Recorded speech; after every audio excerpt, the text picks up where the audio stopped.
It was a cold Sunday morning when Ethan Walker, a man whose name once filled business magazines, stood in front of a small suburban house that looked nothing like the mansion he once shared with his ex-wife, Grace.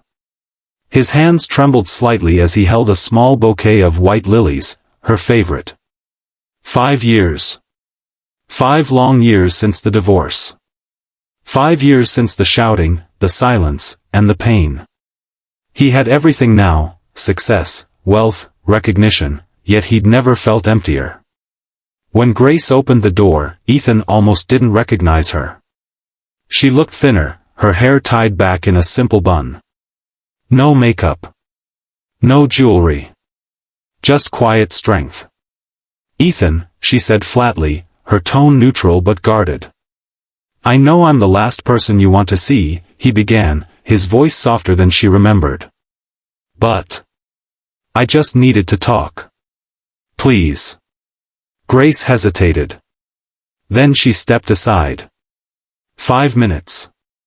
Inside, everything was simple, plain furniture, faint smell of lavender, and a picture frame on the mantel that caught his eye, Grace and a young boy, around 4 years old, smiling at a park. Ethan froze. "That's your son?" Grace's eyes softened, but her lips pressed tight. "Our son, Ethan." The words hit him like a punch to the chest. His throat went dry. "OR?" Grace nodded. "His name's Oliver. I found out I was pregnant right after you left. I didn't tell you because, back then, you only cared about work, about winning." Ethan sank onto the couch, his mind spinning. "Grace. I had no idea." She sighed. "I didn't want to raise him around boardrooms and arguments. He deserves peace. He doesn't even know who you are." For a long time, silence filled the room. Then, softly, Ethan said, "Can I meet him?" Grace hesitated, looking at the floor. "He's at school. And honestly, I don't know if I can trust you not to hurt him, or me, again." That night, Ethan drove home with tears in his eyes. For the first time in years, the big empty mansion felt suffocating. He sat in Oliver's empty childhood room, the one that never existed, and broke down. The next morning, Grace received an envelope at her doorstep. No return address. Inside was a letter written in Ethan's handwriting. "Grace. I failed you when you needed me most. I let my pride and success mean more than love.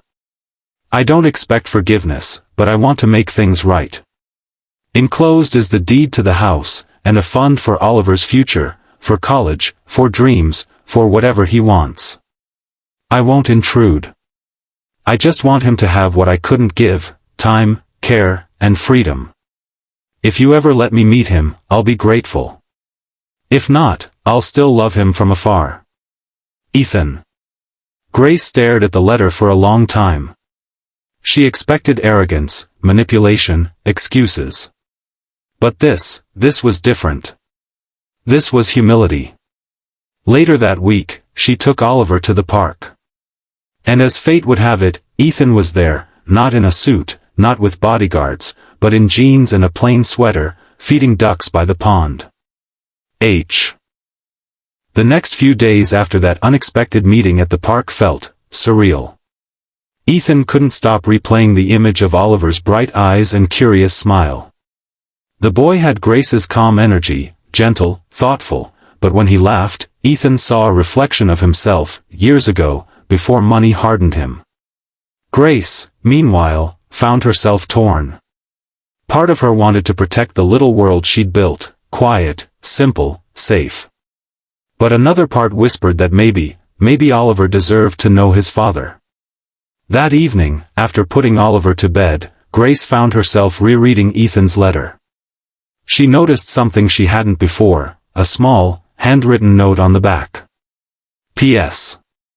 I've been volunteering at the Children's Hospital these days. It helps me remember what really matters. If you ever want to visit, you'll find me there." Grace stared at it for a long moment. Ethan, the man who once measured life in profits and deadlines, now spending time with sick children? She could hardly believe it. A week later, St. Andrew's Children's Hospital. Grace walked through the bright hallway, her heart pounding.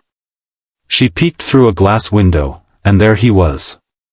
Ethan sat on the floor, surrounded by kids with 4 poles and little superhero capes, building towers out of colorful blocks. He laughed as one of them knocked his tower over, his eyes lighting up with the same warmth she once fell in love with. When he noticed her in the doorway, his laughter faltered for a second, but then he smiled softly. "You came." Grace nodded. "I wanted to see for myself." He stood, brushing his hands. "These kids, they remind me of what I lost. What I could have had, if I hadn't been so blind." Grace's voice was quiet. "Oliver asked about you today. I told him you're someone who made Mommy smile a long time ago." Ethan chuckled.